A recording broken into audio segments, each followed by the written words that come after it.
Alguns dias atrás, a Apple TV Plus lançou um filme chamado Consequência, né? Outcome, dirigido pelo Jonah Hill, que nada mais é do que uma grandíssima sessão de terapia em formato de filme. Sabe o Jonah Hill, aquele ator conhecido por comédias, né? Vários papéis cômicos ali, como Superbad, os filmes dali do Anjos da Lei, tanto um quanto dois, Lobo de Wall Street, e ele fez ali um papel um pouquinho mais dramático no filme Moneyball, que ele até foi indicado ao Oscar por causa desse filme. Então, ele passou por alguns problemas pessoais ali, principalmente porque uma namorada, uma ex-namorada dele, divulgou mensagens pessoais entre os dois, onde ele estava sendo um pouco ciumento, onde ele estava sendo um pouco chatinho ali com ela, e foi acusado de ser muito tóxico, e foi acusado de estar usando termos psicológicos de uma maneira abusiva, e isso fez com que ele meio que lidasse com a cultura do cancelamento, né? O cancelamento que veio em peso pra ele, acusando ele de ser esse cara incrivelmente babaca. Então ele meio que viu a vida dele de um momento que ele era esse ator super querido, virando esse cara completamente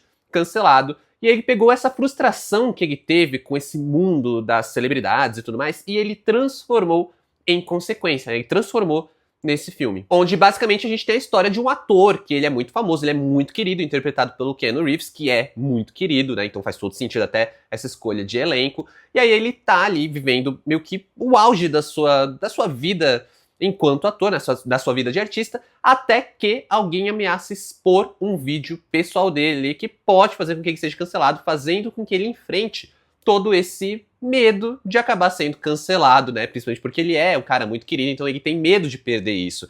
Né? É basicamente o Jonah Hill falando, acho que de como ele se sentiu, falando ali de como foi lidar com essa questão do cancelamento. Ele meio que alopra essa cultura do cancelamento dentro do filme. Né? Ele desabafa e faz uma paródia da coisa toda. Só que esse vídeo não é pra falar de Consequência, não é pra falar desse filme especificamente, porque eu vou fazer isso em outro vídeo que eu ainda vou postar. Hoje é pra gente trocar uma fofoca, hoje é pra gente ver que o Jonah Hill não é nem o primeiro e com certeza não será o último diretor a fazer ali um desabafo em forma de filme. Tem algumas coisas muito legais, algumas coisas muito mais ali de fofoca mesmo, né, de coisa que a gente gosta ali, de vai querer conversar, vai querer teorizar sobre, mas eu queria começar essa lista de uma forma mais leve, falando de um filme que eu gosto bastante, inclusive eu gostei muito mais do que eu gostei de Consequência, porque a gente tem ali um diretor falando da sua infância, que a gente vai ver que virou uma moda isso, né, um diretor falando da sua infância, falando ali dos tempos mais simples, e meio que centrando a história, em vez de centrar no seu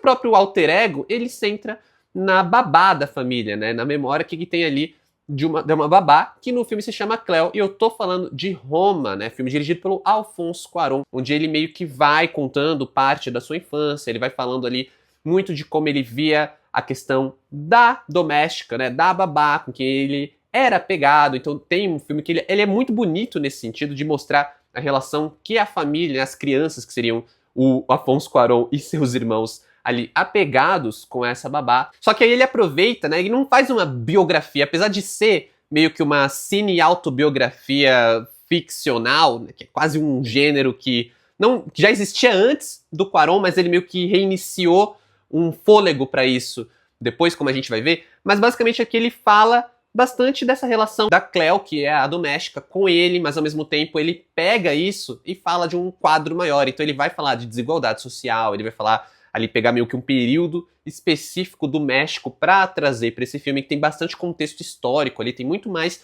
do que simplesmente o dia a dia dessa família, o dia a dia dessa doméstica. É um filme super envolvente, um filme muito bonito, né? Arrebatou a galera na época, muita gente gostou, foi super elogiado, concorreu a Oscar, inclusive, e é um filmaço. Eu acho que Roma, ele tem uma coisa assim de uma sensibilidade, uma coisa tão tocante nessa história, e que eu acho que ela consegue, né, o Cuarón, um baita diretor, ele consegue fazer isso de uma forma muito legal, porque como eu falei, ao mesmo tempo que ele tá falando dele, ele tá falando de um quadro geral, ele tá falando de uma parte histórica do país de origem dele, né, que é o México ali nos anos 70. É um filme que acaba criando muitas camadas, inclusive que tem um uso muito legal do preto e branco, e aí tem essa coisa da relação do personagem com o protagonista, com a história do país e dentro de uma fotografia preto e branco, que é tudo meio que replicado em Belfast, do Kenneth Branagh, infelizmente sem a mesma qualidade de Roma, porque aqui a gente tá falando de uma coisa bem parecida. No caso do Belfast, a gente tá falando da infância do Kenneth Branagh, que é o diretor ali de Frankenstein, do Mary Shelley, do primeiro filme do Thor, dessas novas adaptações de Agatha Christie. E em Belfast ele faz algo bem parecido, porque ele pega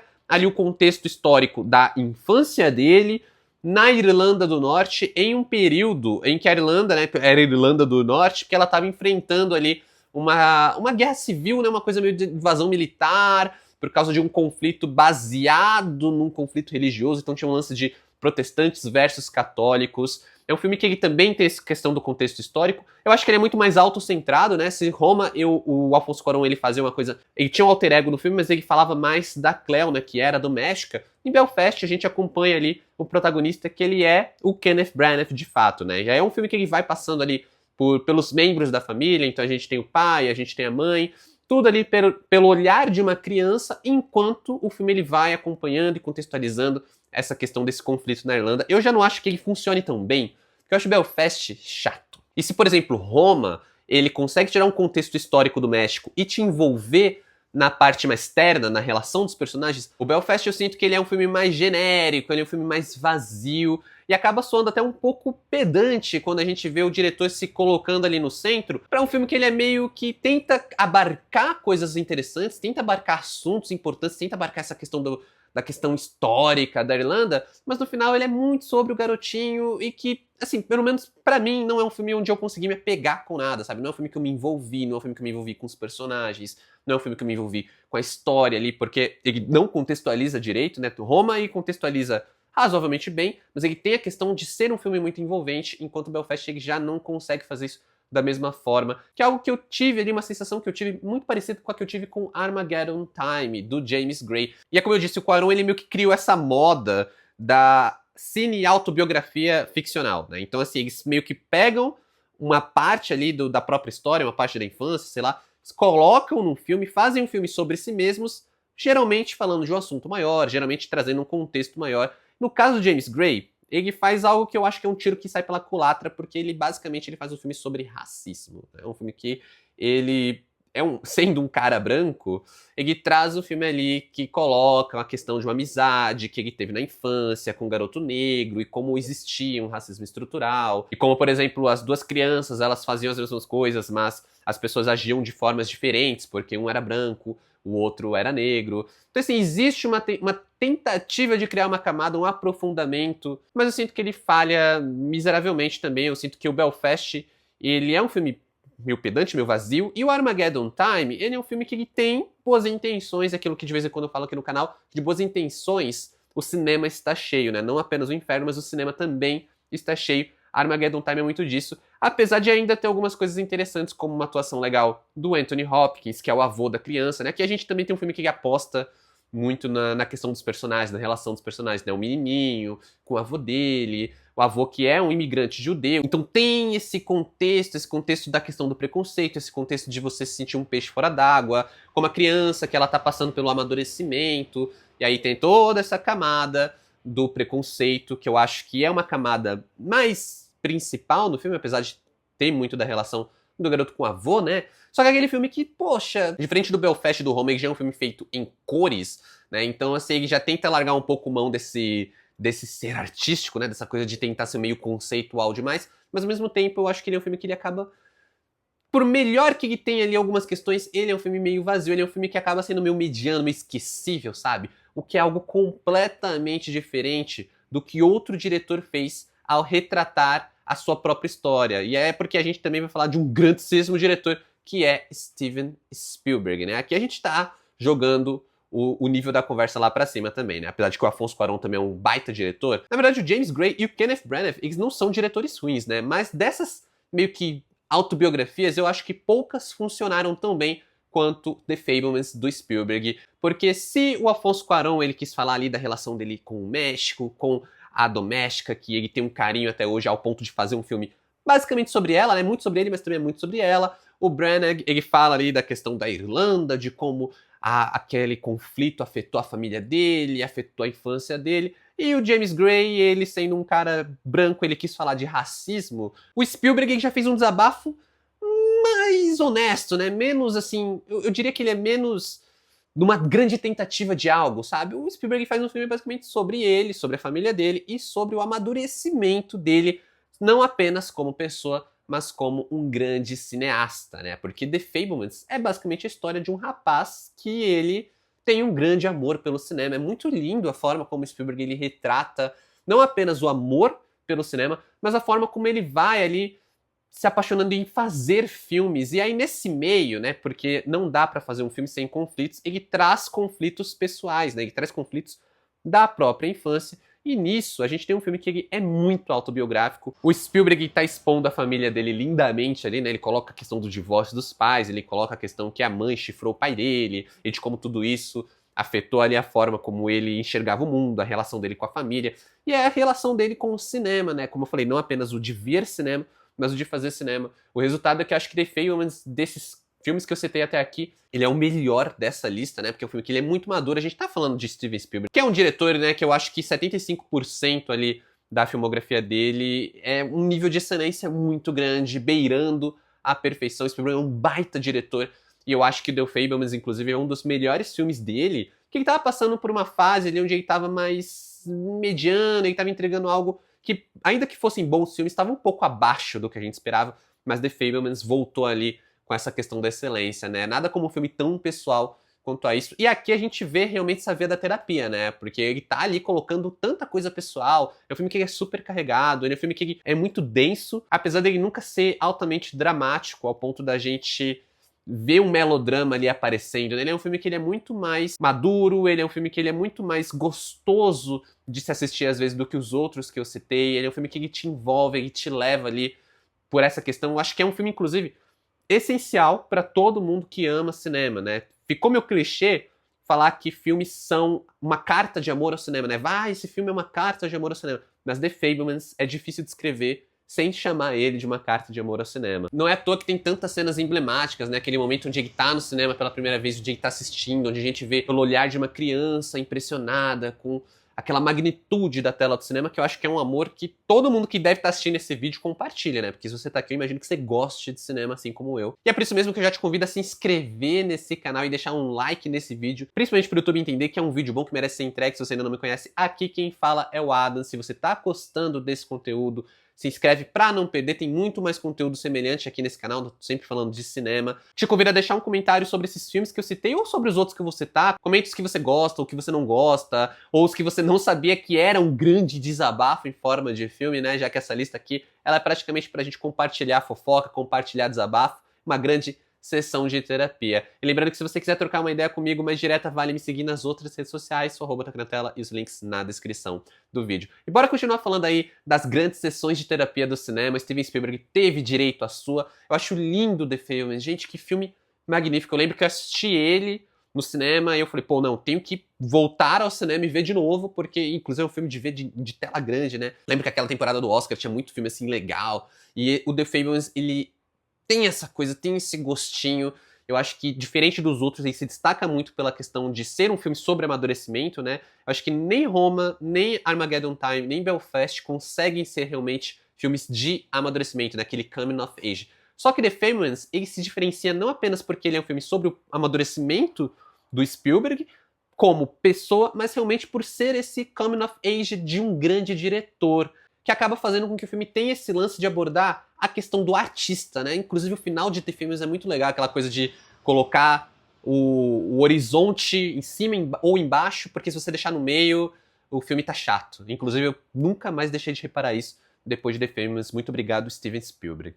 Mas enfim, é muito legal quando esses filmes eles são muito pessoais, mas às vezes eles são desabafos não só sobre o lado humano, né, da pessoa em si, né? O lado pessoal, os dramas pessoais, como é o caso desses que eu falei, mas também são desabafos sobre o lado artístico. Eu acho que nenhum filme consegue ser mais sobre o desabafo artístico do que All That Jazz, do Bob Fosse, que é basicamente um filme sobre burnout, né? Um filme lindíssimo sobre burnout, onde Bob Fosse, ele vai lá e ele se castiga. O cara bota ali, se o Spielberg expôs a mãe, o Bob Fosse ele se expõe, né? Porque ele coloca, ele faz o retrato de um personagem ali que é o Joe Gideon, que é um personagem que ele, tal qual o Bob Fosse, ele é um diretor, ele é um coreografista, né? Então ele tem todo o lance de trabalhar no teatro, com dança, com musical, também trabalhar no cinema, e aí ele se coloca como um boy lixo, né? Basicamente é isso que ele coloca ali. Já nos anos 70, né? No final dos anos 70, a gente tem um grandíssimo boy lixo. Um filme que, inclusive, entre uma grande curiosidade aqui, era um dos filmes favoritos do Stanley Kubrick, né? Então não tô falando de pouca coisa. Eu vi recentemente All That Jazz e eu posso concordar com o Kubrick que é um filme excepcional. E é interessante porque eu falei que essa lista são de filmes desabafo, né? Eu acho que o All That Jazz é um dos mais desabafos de todo, porque o Bob Fosse se expõe tanto, né? Ele fala sobre a questão da relação dele com a filha, a relação da questão dele ali com a ex-esposa, a questão que ele tem com o cinema, com o teatro, com os produtores que ficam tentando exercer o controle criativo na obra dele. E aí tem todo o lance dele estar se expondo que, pô, pra aguentar isso, só com muita droga, com muita bebida, e isso faz com que ele vá acelerando o processo de desgaste mental dele. E basicamente o que a gente vai acompanhando é um filme lindíssimo sobre esse grande burnout da vida de um boy lixo que não sabe lidar com os relacionamentos, tenta usar as válvulas de escape ali que são o trabalho, são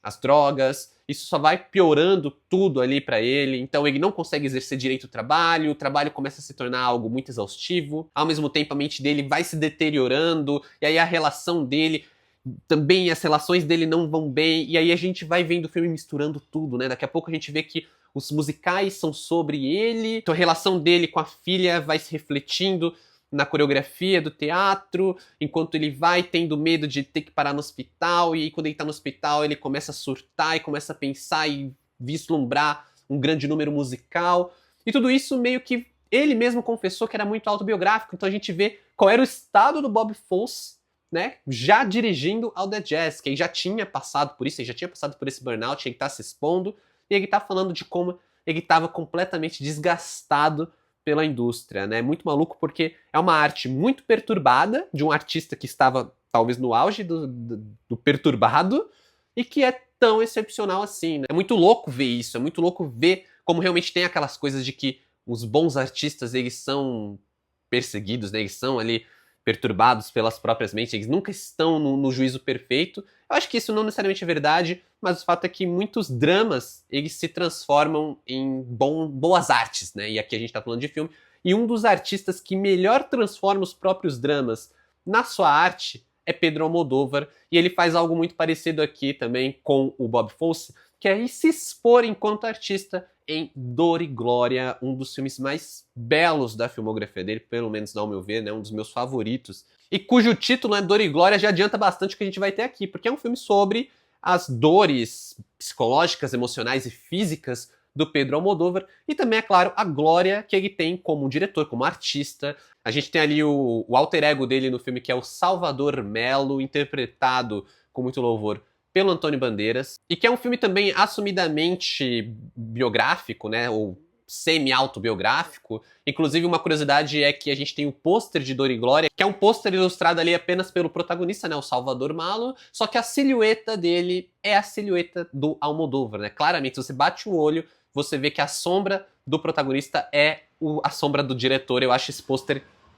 assim, uma obra-prima, porque ele é simples, ele é bonito e ele consegue, numa única imagem que é pouquíssimo carregada, né? A gente só tem um protagonista e uma silhueta, a gente já entende toda essa camada do filme. Mas eu acho que a grande diferença de Dor e Glória para All That Jazz é como os diretores eles se retratam, né? Se o All That Jazz é o Bob Fosse se crucificando, né? E se colocando ali como um cara péssimo.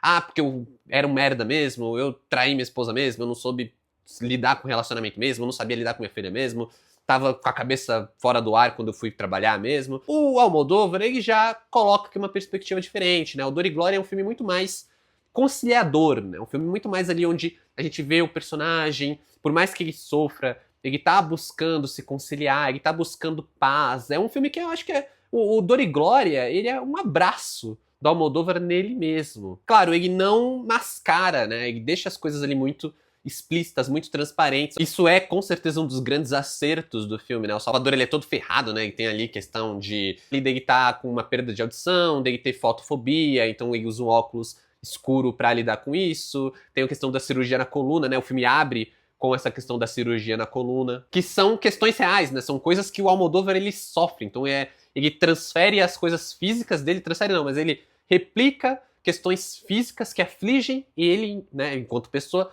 pro seu personagem e acaba apresentando isso para nós, espectadores. É um filme que ele fala muito da saúde desse diretor, ao passo que ele coloca essa arte como um refúgio, como essa questão de você expressar o que há de melhor e você conseguir retratar os seus demônios, né, as suas próprias dores ali, tá? E tem muita questão, por exemplo, da relação dele com a mãe, da questão dele com os outros relacionamentos. E aí ele vai explicitando como os outros filmes dele, né, os filmes anteriores dele também refletem isso, porque o Salvador, ele também é diretor, então é um diretor que faz um filme sobre um diretor que mesmo com suas dores, ele vai... Cara, assim, é uma metalinguagem incrivelmente bem construída. Dor e Glória é um filmaço, é lindíssimo, super recomendo. E que assim, antes de eu passar para outro filme, eu quero trazer mais uma curiosidade dele, que é a questão do guarda-roupa do protagonista, né? O guarda-roupa usado no filme, o figurino usado no filme, que são das roupas do Almodóvar, né? Então ele colocou o guarda-roupa dele para jogo ali no figurino, então a gente vê realmente o Antônio Bandeiras usando as roupas do Almodóvar, que deixa tudo ali mais autêntico, mais pessoal. Eu acho que toda essa carga acaba sendo transferida para o filme de uma forma muito boa, muito forte. Não é à toa que a gente assiste Dor e Glória e acaba passando por uma baita experiência. E que é um filmaço, que é, como eu falei, essa questão da semi-autobiografia, né? É um filme que fala muito, né, pro diretor falando muito de si mesmo. Mas tem outros filmes que são realmente uma questão de sessão de terapia. É uma questão de você ali falar das coisas que estão te afligindo, é você ir lá, às vezes até com seu parceiro, fazer uma terapia de casal. Porque é basicamente isso que a Sofia Coppola e o Spike Jonze fizeram, sabe? Eles praticamente foram lavar roupa suja. Claro, com uma diferença aí de 10 anos, né? Entre Lost in Translation e Her, né? Então a gente tem o Encontros e Desencontros, que é o Lost in Translation, da Sofia Coppola em 2003, onde ela fala muito ali da solidão, onde ela fala muito ali da questão de você estar em um relacionamento com um artista e não se sentir pertencente à vida dele, e você se sentir isolada no mundo. Ela vai colocando toda essa questão de um relacionamento que, né, às vezes as pessoas não estão na mesma página, né, não estão na mesma sintonia. Algo que 10 anos depois, o Spike Jonze respondeu praticamente com Her, né, ela, é que também traz ali essa questão de uma pessoa que tá no relacionamento, que na verdade não consegue mais se conectar. Assim, eu tô falando isso aqui, mas isso é o conto da internet, tá? Isso aqui é meio que a lenda urbana, obviamente isso nunca foi oficialmente confirmado, mas como pra bom entendedor meia palavra basta, as pessoas conseguiram fazer a correlação dos temas dos dois filmes, até pelo fato que a Sofia Coppola e o Spike Jonze eles foram casados entre 1999 e 2003, justamente o ano, né, 2003, que saiu o Lost in Translation. Então, assim, são dois filmes que abordam muita questão da solidão, muita questão da desconexão, embora as pessoas ainda queiram se conectar, ainda tenham um otimismo de se conectar, mas às vezes encontram conexões onde elas menos esperam. Então, se no Lost in Translation, a Charlotte, né, que é a personagem da Scarlett Johansson, ela não consegue mais se sentir tão conectada no relacionamento, ela só vai conseguir encontrar uma conexão genuína no personagem do Bill Murray, né, que é o Bob. No Her, a gente tem o Theodore, que também tá fora de um relacionamento, que também, né, teve um término ali doloroso, e ele, por mais que ele queira buscar uma conexão, ele não consegue se conectar com outro ser humano, e vai acabar se conectando com uma inteligência artificial, curiosamente interpretada pela Scarlett Johansson, né? Essa é a maior conexão dos filmes, além dos diretores, é o fato de que ambos meio que desabafaram sobre o seu relacionamento, com a Scarlett Johansson sendo a protagonista, né? Sendo uma co-protagonista das suas histórias. Será que é uma coincidência? Será que foi intencional? O fato é que a gente tem a Scarlett Johansson nos dois filmes, mas a gente tem filmes que eles se refletem muito bem, que são filmes que acabam trazendo uma certa frieza, embora tenham histórias muito ternas, tenham histórias ali muito sobre a questão de um relacionamento, a gente tem protagonistas que estão muito vulneráveis, a gente tem protagonistas que não conseguem se conectar no relacionamento, mas acabam achando uma conexão em comum, né, fora ali, num caso com outra pessoa que tem uma idade muito diferente, né, existe uma diferença muito grande de idade entre o Bob e a Charlotte ali em Lost in Translation. No caso do Her, tem o lance de ser uma inteligência artificial, é um filme até muito à frente ali da época, que a gente fala muito hoje da fuga das pessoas para as redes sociais. O Her já trazia isso de uma forma muito bem colocada ali, apesar de eu não ser grande fã desse filme, eu acho que ele tem uma questão ali, acho que muito do seu público, né, acho que muitas das pessoas, dos caras que assistem esse filme falam, igual eu, não consigo mais achar, aí meio que quase começam a levar Her para um discurso red pill, mas eu não quero entrar muito nesse mérito aqui, senão eu vou acabar me alongando demais nessa pauta. Mas eu acho que são filmes muito interessantes pra gente realmente analisar essa questão da sessão de terapia, da questão do desabafo, né? São filmes que falam sobre relacionamentos, são filmes que são ali meio que bem complementares, né? E que vêm de dois artistas que estiveram envolvidos numa relação que acabou e a gente não sabe exatamente, mas aparentemente tinha esse lance realmente da desconexão entre os dois que foi exposta, né? Foi expressa nos seus filmes. E por mais traumatizante que seja essa grandíssima sessão de terapia, essa lavação de roupa suja, não é tão traumatizante quanto você ir lá e falar de um luto muito pessoal, um luto da sua infância, meio que um trauma que você carrega de infância, de uma perda muito forte, como a Charlotte Wells fez no After Sun. Filme lindo, lindo, lindo, lindo, também muito elogiado, né? Teve uma galera que surtou quando saiu After Sun. É compreensível porque é um filme realmente muito bonito, incrivelmente pessoal, como esse filme ele consegue fazer coisas ali lindas, o uso da trilha sonora, né, a forma como ele usa Under Pressure do David Bowie, que vai complementando uma viagem que beira o surrealismo em alguns momentos, fala muito sobre depressão, fala muito também sobre essa desconexão que as pessoas têm, não necessariamente umas com as outras, mas com o mundo em si, e que nesse caso foca na relação de um pai com uma filha. A gente acompanha o filme meio que do ponto de vista desses dois, e é claro que quando a gente começa a entender que é a diretora, a gente vê que esse filme ele tá ali meio que ela tá lavando a alma falando da relação, né, com o pai dela, né? Então ela é a garotinha do filme que a gente tá acompanhando essa relação, a gente acompanha meio que uma última viagem de pai e filha. É um filme, inclusive, que me lembra muito um filme da Sofia Coppola, né, que é a diretora de Lost in Translation, que é o Somewhere. Também tem esse lance do pai e filha, também, só que ali é mais um lance de